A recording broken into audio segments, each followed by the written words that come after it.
He looks at you quietly, not asking for anything, not demanding anything, just breathing in the same space as you, softly and patiently, as if your presence alone already means something to him. You might think you know what your horse enjoys: a good ride, a comfortable saddle, a clean stall, a bucket of feed. But horses love far more and far deeper than most humans ever notice. So today, imagine that your horse could finally speak.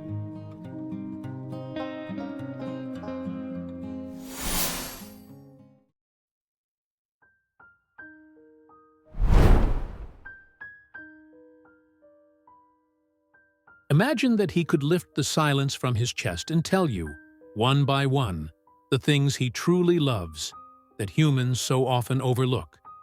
He lowers his head slightly, blinks softly, and then begins to speak. I love many things. Some are simple, some are small. Some are so quiet that humans walk right past them without ever realizing how meaningful they are to me. The first thing I love is when you stand with me without asking for anything. No commands, no expectations, just presence. To you, it may seem like nothing. To me, it feels like peace. I love when your touch is slow, not rushed, not forced, not sharp, just steady and gentle, because your hands tell me more than your words ever will. A soft hand on my neck tells me that I am safe, that you are calm, that I can let go of my tension. I love when you breathe deeply near me.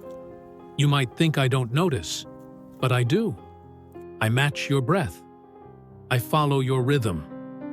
When you inhale slowly, my body relaxes. When you exhale softly, my instincts settle. Your breathing is a bridge between my fear and your confidence. I love when you are predictable. Horses survive by understanding patterns. When you arrive, speak, move, or ask in the same calm way each day, I feel secure.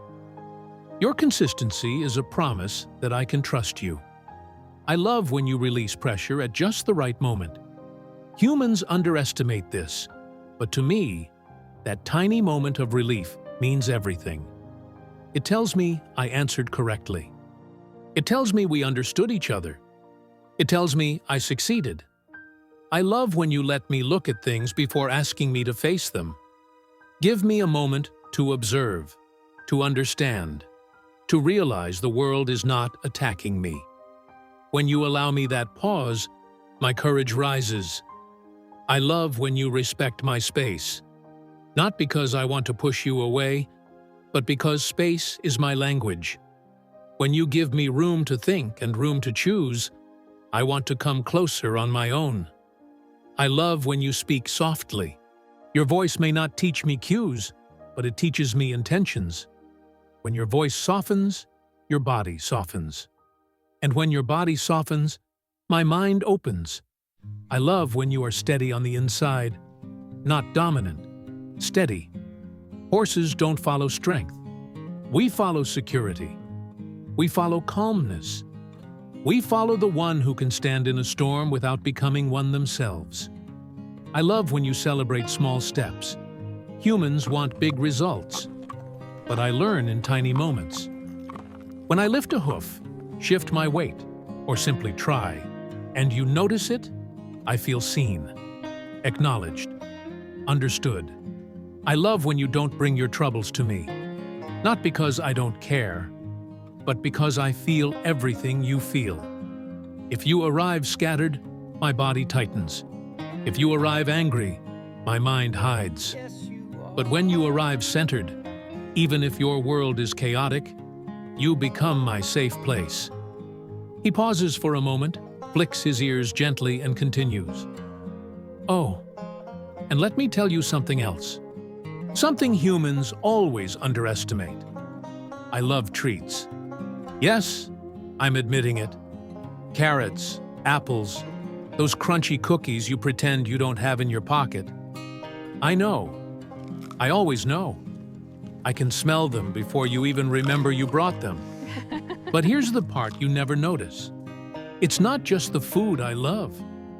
It's the moment that comes with it. The softness in your face, the way you laugh, the little celebration in your voice when you hand it to me. It's a small moment of joy between us. Just don't let treats replace respect. But when treats come from affection, from kindness, from connection, yes, I love them. And I'll never pretend otherwise. He slows down again. His breath deepens, and then he lifts his head to say the final truth. But the thing I love most of all is when you allow me to be a horse. When you let me graze. When you let me look at the wind. When you let me roll in the dirt, even if it ruins all the grooming you just did. When you let me be with other horses, because I am never whole when I am alone. I love when you remember that I have a life outside of work, outside of training, outside of your goals. I love when you honor the part of me that is wild, instinctive, and beautifully natural. Humans often say they love horses, but the greatest way you can love me is by letting me be what I am, a horse. And before I finish, I want you to understand one last truth. Humans often say horses owe them obedience, but that has never been the real bond between us. I am not your slave. I am your partner. You give me food, shelter, warmth, safety, a life where I no longer need to fear predators or struggle to survive. And in return, I give you something priceless. My trust, my strength, my willingness to carry you, my company, my presence. This is not domination. This is a trade of kindness between two very different beings who somehow choose to walk the same path. You work to support your life, and I give back by sharing mine with you. When you see me as a partner instead of a tool, when you recognize the balance of what we give to each other, that is when our connection becomes something deeper than training. It becomes a silent agreement of gratitude between our two worlds. You've just heard the things your horse loves but cannot say. The quiet joys, the small moments, the truths that often go unnoticed. The question now is, will you see them tomorrow? Because when you give a horse these tiny, gentle acts of love, he gives you something priceless in return. Connection. Not commanded, not forced, just freely given. If this video brought you closer to understanding your horse's heart, consider subscribing to the channel. Here we share stories, truths, and lessons that bring horses and humans together with respect, honesty, and heart. Leave a like if this message touched you, and tell us in the comments, what do you think your horse loves the most that humans often ignore?